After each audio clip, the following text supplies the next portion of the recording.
할렐루야. 우리 옆 사람과 함께 인사 나누겠습니다. 예수님께서 부활하셨습니다.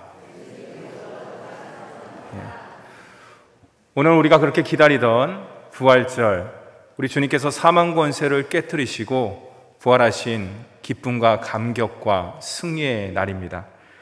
부활절 절기는요, 성령 강림절까지 이제 부활절, 오늘서부터 기적해서 부활절 둘째 주, 셋째 주 해갖고 성령 강림절까지 계속 주 50일간 이제 이어진다고 할 수가 있는데요. 우리가 이 땅 가운데 살다 보면요, 본인의 의도와는 관계없는 일들이 일어날 수가 있습니다. 그것이 긍정적이든 그렇지 않던 그런 일들이 일어날 수가 있는 것이죠. 성경도 마찬가지예요. 아무것도 예상하지 않았는데 정말로 성경에서 중요한 역할을 감당한 이들이 있습니다. 12제자는 기본적인 거고요, 주님께서 부르신. 그거 말고 오늘 말씀 가운데 나오는 여인들이 그렇습니다. 복음서에 등장하는 사람들 중에 여인들이 생각보다 꽤 많이 등장을 해요. 한 10명 이상 등장하는 걸로 저는 알고 있는데요. 이들 중에서 신앙의 모델이 된 여인들이 있습니다. 우리가 알죠? 엘리사벳, 예수님의 어머니인 마리아, 그리고 안나, 그렇죠? 또 예루살렘 여정 가운데 주님과 함께한 사람이 있죠. 여자 누구 있습니까? 나사로의 누이, 그렇죠? 마르다와 마리아가 그렇습니다. 또 우리 주님께서 예루살렘뿐만 아니라 갈릴리 지역에서 사역을 하면서 중요한 역할을 감당한 여자분, 여인들이 또한 있습니다. 누굽니까? 옥합을 깨트린 여인, 이름 오늘, 그렇죠? 또한 막달라 마리아, 요한나, 또 수산나가 또 그렇습니다. 그리고 오늘 우리가 읽은 주님께서 십자가에 달린 모든 것들을 친히 목격하고 그것으로 머문 것이 아니라 주님의 빈무덤을 확인하고 더 나아가서 첫 번째 부활의 증인이 된 여인들 세 사람이 나오고 있습니다. 우리 다 같이 1절과 2절 말씀도 함께 읽도록 하겠습니다. 시작. 안식일이 지남에 막달라 마리아와 야고보의 어머니 마리아와 또 살로메가 가서 예수께 바르기 위하여 향품을 사다 두었다가 안식 후 첫날 매우 일찍이 해돋을 때에 그 무덤으로 가며, 이렇게 시작을 하고 있는데요. 1절에 보면은 안식일이 지남에, 여러분 안식일 알죠? 토요일입니다. 토요일이 지났다는 것이요. 이스라엘의 시간의 절기는, 시간은 뭐라고 이야기하느냐? 오후 6시 이후에 하루의 시작이라고 합니다. 그러니까 안식일이 지남에 라고 했을 때는 토요일, 그렇죠? 오후 6시가 지났다, 이렇게 생각하면 될 것 같습니다. 안식일 전에 여인들이 주님께 향품을 바르기 위해서 열심히 준비를 했습니다. 왜 그러느냐? 이스라엘의 안식일은 아무것도 할 수 없어요. 병원도 갈 수 없고요, 노동도 할 수 없고 그 어떤 것들도 할 수 없습니다. 안식일에는 뭐 향품을 팔지도 않으니까 구할 수도 없는 것이죠. 그러니까 안식일이 되기 전에 이 여인들이 주님의 향품을 바르기 위해서 나름대로 열심히 준비했다는 것을 알 수가 있는 것이죠. 금요일 오전 9시서부터 오후 3시까지는 우리 주님께서 십자가에 달린 시간입니다. 이 세 여인들은요, 금요일 오후 3시서부터, 그렇죠? 오후 6시까지 약 3시간 동안 무엇을 준비했을까? 주님께서 십자가에 달려 고통당하시고 죽으신 모습을 본 이후에 오후 3시부터 6시까지 약 3시간 동안 향품을 준비한 내용을 우리가 유추해 볼 수가 있는 것이에요. 2절 말씀에 보면요, 그래서 안식 후 첫날이 되었습니다. 이게 이제 주일이라고 할 수가 있는 것이죠. 예수님이 십자가에 달린 시간을 좀 계산을 해보면 이렇습니다. 여인들은 금요일 날, 준비일이라고 할 수 있죠. 금요일 날 오후 3시 이후서부터 이제 쭉 향품을 준비하고요. 안식일, 토요일 24시간이 지났고요. 그 다음에 안식 후 첫날, 주일이라고 할 수가 있는 것이죠. 주일 새벽에 주님이 계신 무덤에 이 여인들이 찾아갔습니다. 대략 계산을 해보면 한 37시간 이상이 되는 거라고 할 수가 있는 것이죠. 그렇죠. 예. 왜 이 여인들은 주일날 이른 아침에 주님의 무덤을 찾아갔을까? 많은 이들의 눈을 피하기 위해서 그렇다고 이야기하더라도 중요한 것은 뭐냐? 주님의 시신을 깨끗하기 위해서 찾아간 것 같아요. 주님의 시신에 가능한 한 빨리 향품을 바르고자 하는 그 마음 가운데 찾아가지 않았나 생각해 보게 됩니다. 1절에 나오는 이 여인은요, 막달라 마리아와 야고보의 어머니 마리아, 그 다음에 살로메, 이 세 여인이 등장을 하고 있습니다. 이 여인은 누구냐? 성경에서는 굉장히 중요한 여인이라고 할 수가 있는 것이죠. 제가 앞에서 이야기했듯이 주님께서 십자가에 달릴 때, 고난당할 때 그 6시간 동안 모든 제자들은 죄송하지만 다 도망갔어요. 그 수제자인 베드로도 3번 부인하고 주님의 자리를 지키지를 못했습니다. 십자가의 자리에 함께하지 못했습니다. 오히려 성경에 나오는 이 세 여인은 예수님께서 십자가에 달리시고 고통당하시고 6시간 동안의 그 모든 것들을 친히 목격한 십자가의 증인이라고 할 수가 있는 것이에요. 더 나아가서 이 여인은 뭐냐? 십자가의 증인뿐만 아니라 빈 무덤을 목격함으로 말미암아서 산소망의 증인, 부활의 증인이라고 할 수가 있습니다. 제가 오늘 말씀을 준비하면서 사실 좀 고민을 좀 했어요. 제목을 뭘로 지을까? 그랬는데 말씀대로 짓는다 그러면 전에 너에게 말씀하신 대로, 이렇게 제목을 제가 이제 지었는데, 사실은 이것을 소제목을 단다 그러면 무엇이라고 할 수 있을까? 제가 방금 말씀 듣듯이 십자가의 증인에서 부활의 증인으로 나아가자, 이렇게 제가 소제목을 달 수가 있습니다. 왜 이 여인들은 주님을 위해서 향품을 나름대로 준비를 했을까요? 여기서 이제 우리가 유대인의 매장법을 좀 살펴볼 필요가 있습니다. 매장하기 전에 시신을 깨끗이 씻습니다. 그렇죠? 씻기고 나름대로 준비한 향품과 향유를 가지고 이제 바릅니다. 그 시신에. 그리고 깨끗하게 준비한 세마포로 깨끗이 쌉니다. 아까 제가 얘기했듯이 예수님께서 오전 9시서부터 3시까지 달린 다음에 그 오후 3시서부터 6시까지 안식일이 되기 전에 3시간이 남아 있었잖아요.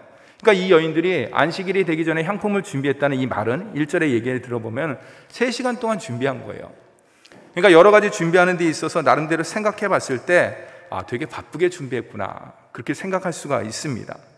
그래서 나아가서 이 여인들이 주님의 시신 처리에 미흡해서 그런 건 아닌가, 그렇게도 생각해 볼 수가 있습니다. 그러나 그렇지가 않아요. 주님의 시신에 향품을 바르는 것은 자기들의 나름대로 시간이 부족하고 미흡해서, 준비가 부족해서 그런 것이 절대로 아니에요. 조금이나마 주님의 시신을 더 깨끗하게 하기 위해서, 주님께서 돌아가셨지만은 그 주님의 모습을 마지막까지라도 보고 싶은 그 여인들의 간절한 열망과 기대와 또한 소망, 더 나아가서 정말 진짜 이유는 뭐냐? 주님을 사랑했기 때문에 주님의 시신조차 한 번 더 향유를 바르기 위해서, 향품을 바르기 위해서 무덤가에 나가지 않았나 생각해 보게 됩니다. 주님은 죽으시면서 십자가에서 죽으시고 시신이 되어버렸지만 이 여인들의 마음 가운데는 계속 살아계신 주님이에요. 이건 오늘날 우리도 마찬가지예요. 우리가 주님을 갖다 마음 가운데 모실 때 죽어 계시는 주군이 아니라 이 여인들처럼 날마다 살아 역사하시는 주님을 모시고 주님과 동행하며 부활의 감격과 기쁨과 그 소망을 함께 나누는 저와 여러분이 되기를 간절히 바랍니다. 사랑하는 성도 여러분, 동사를 뭐라고 정의할 수가 있을까요? 사랑을 뭐라고 정의할 수 있을까요? 주님을 향한 사랑, 그것은 정지가 아니에요. 주님을 향한 사랑은 정지가 아니라 움직인다고 할 수가 있는 것이에요. 단지 입술로 고백하는 것이 아니라 친히 하나님께서, 친히 그 아들 예수 그리스도께서 우리에게 사랑을 친히 보여주시고 증거하셨다고 할 수가 있습니다. 우리가 잘 아는 요한복음 3장 16절 말씀에 하나님께서 이처럼 사랑하사, 이처럼 사랑했다는 것이 과연 무엇일까요? 어떻게 사랑한 것이 과연 이처럼 사랑한 것일까요? 독생자를 아끼지 아니하시고 우리들에게 보내주시고, 그 하나님의 모든 구원의 뜻, 창조 질서와 구원 질서를 온전히 회복시키기 위해서 그 아들을 십자가에 달리시고, 고통당하시고, 침뱉음 당하시고, 매질 당하시고, 조롱 당하시고, 그 모든 것들, 우리는 고난주간과 종료주의 사순절을 통해서 그 주님께서 우리를 위해서 행하신 그 모든 모습을 우리는 묵상을 할 수가 있습니다. 얼마든지 주님께서는 십자가에서 내려오실 수가 있었습니다. 얼마든지 주님께서는 12군단 더 되는 천군과 천사를 동원해서 그 모든 것들을 정리할 수가 있었습니다. 주님께서 능력이 부족하신 것이 아니라 주님께서는 스스로 목숨을 버릴 수도 있고 스스로 취할 수 있는 전능한 분이셨기 때문에 그 모든 것들이 가능함에도 불구하고, 말씀을 갖다 우리가 계속 묵상할 때 느끼는 것은 뭐냐면, 주님께서 침묵하시면서 대답하지 않고 묵묵히 십자가의 길을 가고 궁극적으로 십자가에 달려 돌아가셨다는 것이에요. 단지 예수님께서 그 하나님의 뜻에 순종함으로 말미암아서 이룬 것이 아니라 하나님 또한도 그 아들 예수 그리스도를 바라보시면서 우리를 향한 구원의 사랑을 완성하기 위해서 하나님께서도 그 모든 것들을 보시면서 침묵하셨다는 것을 우리가 말씀을 통해서 묵상할 수가 있는 것입니다. 사랑하는 성도 여러분, 우리를 향한 그 크신 사랑은 십자가의 고난과 죽음과 부활을 통해서 저와 여러분에게 친히 증거하셨다고 할 수가 있는 것이에요. 그렇기 때문에 부활절은 단지 매년마다 다가오는 그런 절기가 아닙니다. 나의 영을 새롭게 하고 내 삶을 새롭게 하고 더 나아가서 우리의 심령 가운데 구원에 대한 기쁨, 구원에 대한 감격, 구원에 대한 소망, 더 나아가서 부활의 증인으로서 주님께서 우리의 삶으로 인도해 주신 날이 바로 부활절이라고 할 수가 있습니다. 사랑하는 성도 여러분, 이 부활절에 사랑의 결정체인 예수 그리스도를 날마다 모심을 통해서 더욱더 하나님 앞에 나아가는 우리 모두가 되기를 주님의 이름으로 축원합니다. 여인들은 이른 아침서부터 무덤을 향했습니다. 4절 말씀에 보면요, 눈을 들어본 저 벌써 돌이 굴려져 있는데 그 돌이 심히 크더라. 정작 무덤에 와서 보니까 돌문이 굴려져 있어요. 누가 그것을 굴려놨을까? 다급해진 여인은 무덤가에 무덤 안으로 들어갑니다. 근데 놀라운 광경을 목격을 하죠. 우리 다 같이 5절 말씀을 함께 읽어볼까요? 5절 말씀입니다. 시작. 무덤에 들어가서 흰옷을 입은 한 청년이 우편에 앉은 것을 보고 놀라며. 이 여인들이 놀랐던 것이에요.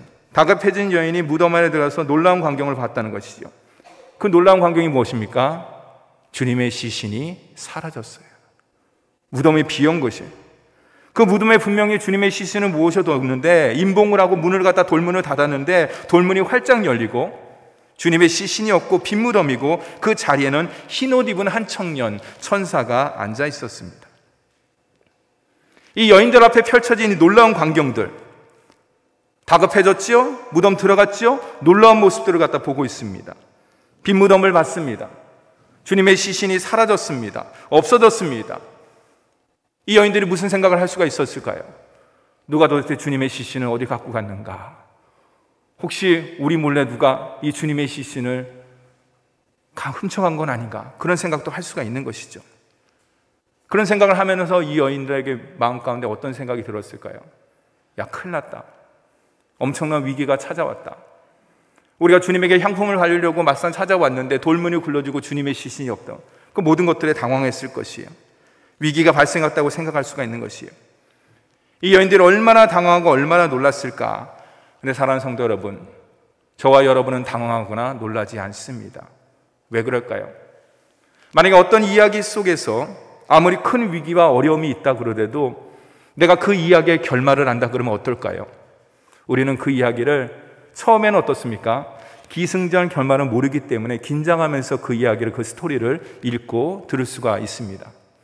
그러나 그 이야기를 내가 한 번 들었어요. 그 2번 봤습니다. 그리고 너무나 좋은 책이라서 3번째 우리가 읽을 때는 어떻습니까?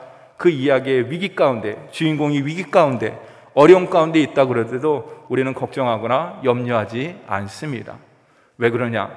저와 여러분은 그 스토리의, 그 이야기의 모든 결론을 알고 있기 때문에 그런 것이에요. 예를 들어 볼까요? 손을 땀을 쥐게 하는 경기들이 있습니다. 그것을 우리는 생방송 경기라고 합니다. 그렇죠? 그게 어떻게 진행될지 아무도 몰라요. 그래서 생방송 경기를 봅니다. 손에 땀을 쥐면서 봅니다. 근데 만약에 내가 시간이 없어갖고, 시간이 안 돼갖고 생방송 경기를 보지를 못했어요. 예를 들어서 손흥민 하는 축구 경기를 보지를 못했어요.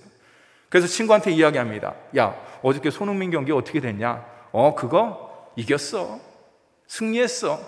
아, 그래? 그래도 내가 재방송은 봐야 되기 때문에 재방송을 틉니다. 그 재방송을 보는 마음이 어떨까요? 편안합니다. 소파에 앉아서 편안하게 볼 수 있는 이유가 뭡니까? 재방송이기 때문에 그런 것도 있지만은 그 경기의 내용을 우리가 다 알기 때문에 그런 것이에요. 이긴 경기를 알고 있기 때문에 우리는 편안한 마음 가운데 그 모든 것들을 대할 수가 있는 것이죠. 오늘 말씀 가운데 보면 이 세 여인들은 굉장히 당황하고 놀랐습니다. 그러나 천사가 나타나서 이야기합니다. 놀라지 말아라. 안정시킵니다. 진정시킵니다.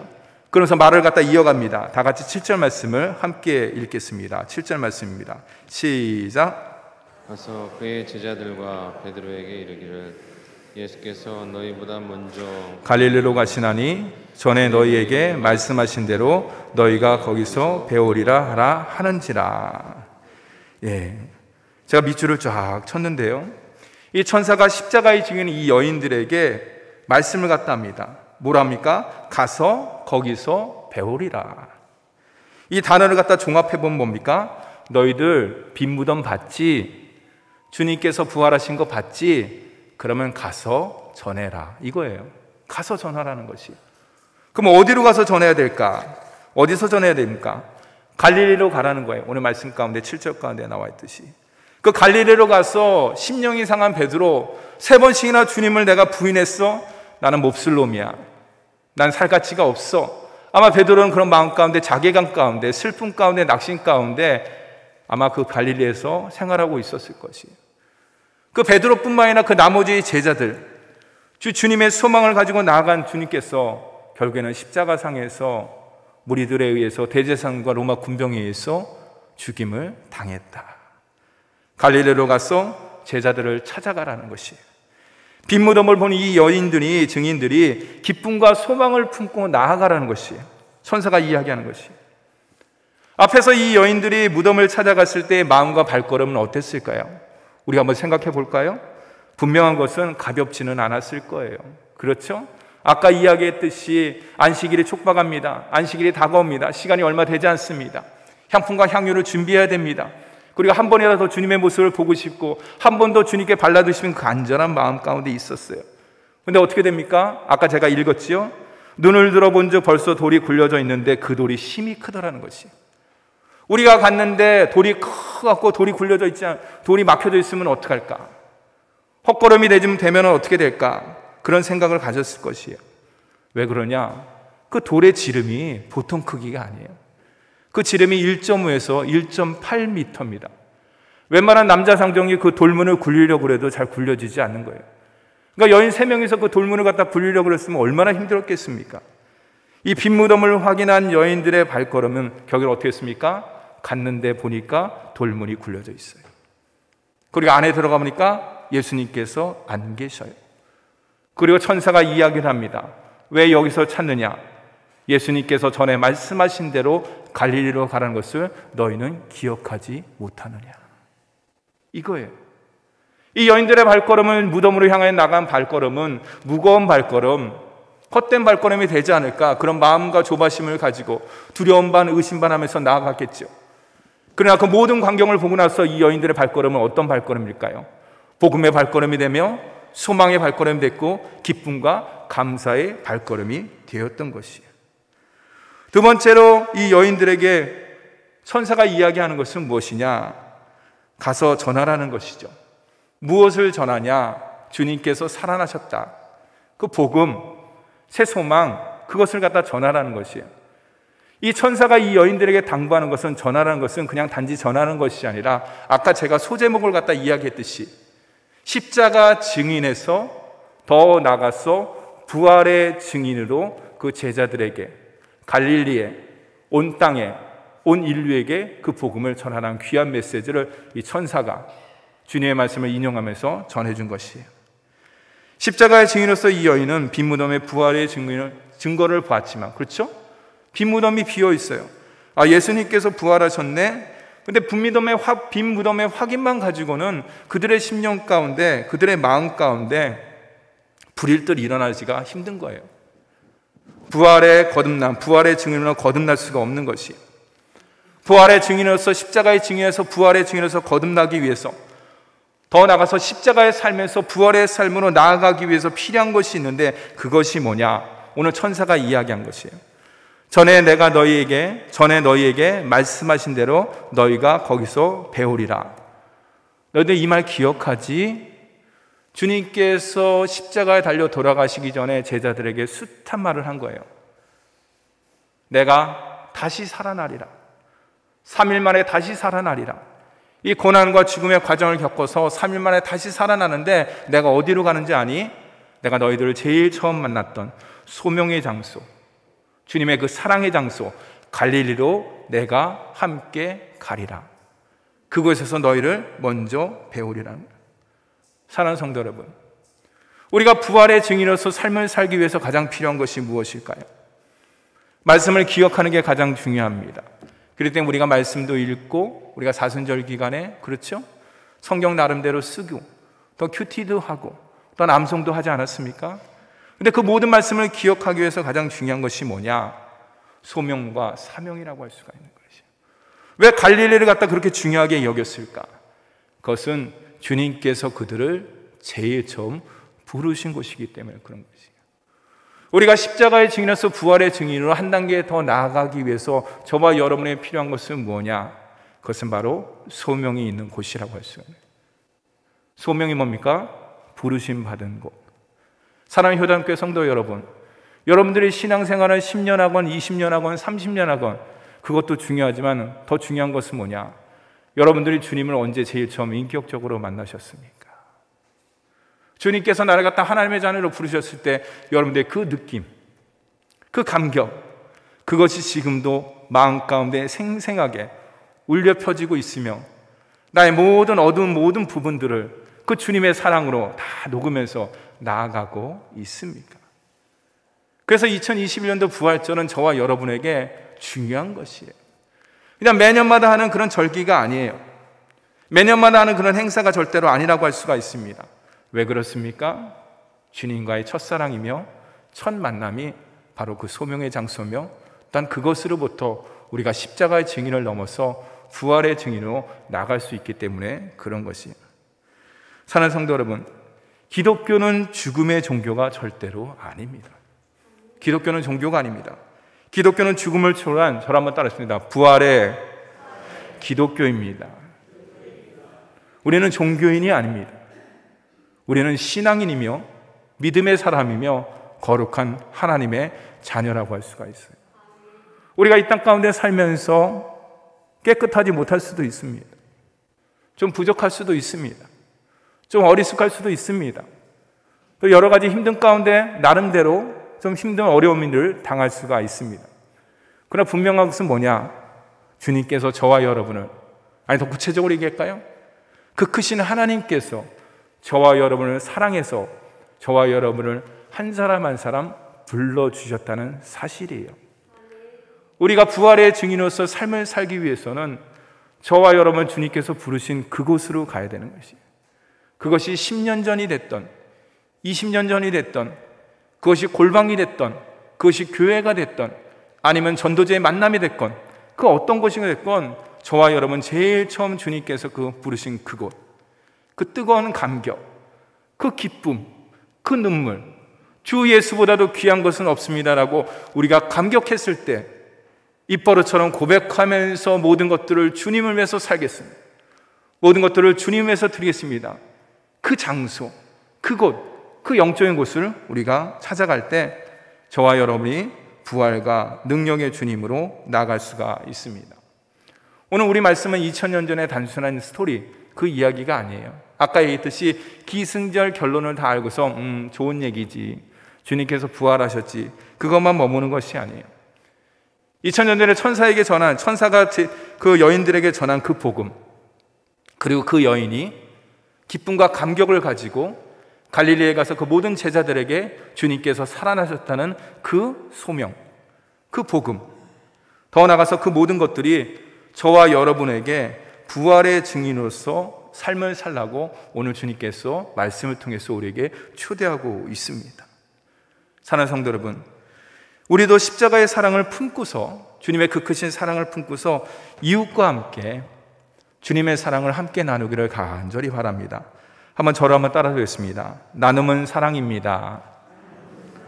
사랑은 나눔입니다. 감사합니다.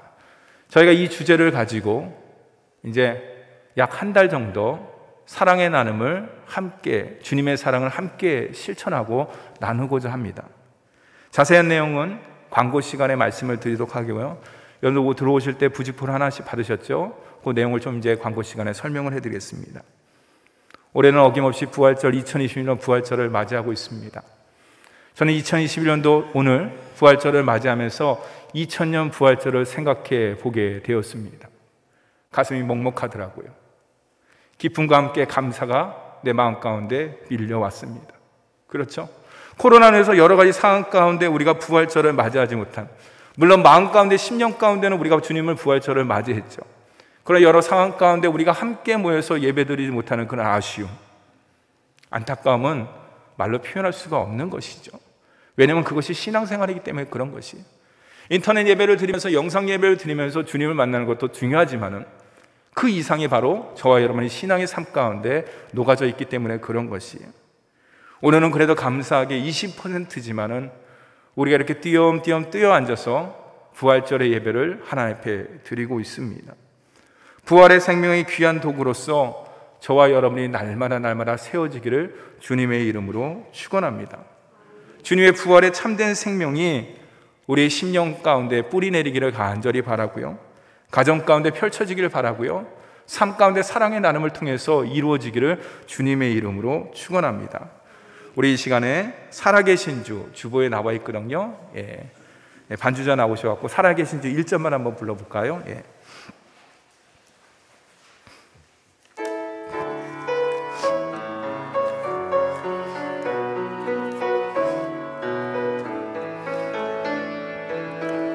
주 하나님 독생자 예수 날 위하여 오시었네. 내 모든 죄 다 사하시고 죽음에서 부활하신 나의 구세주. 손 한번 들어볼까요? 살아계신 주 나의 참된 소망, 걱정 근심 전혀 없네. 사랑의 주 내 갈 길 인도하니 내 모든 삶의 기쁨 늘 충만하네. 사랑의 아버지 하나님 감사합니다.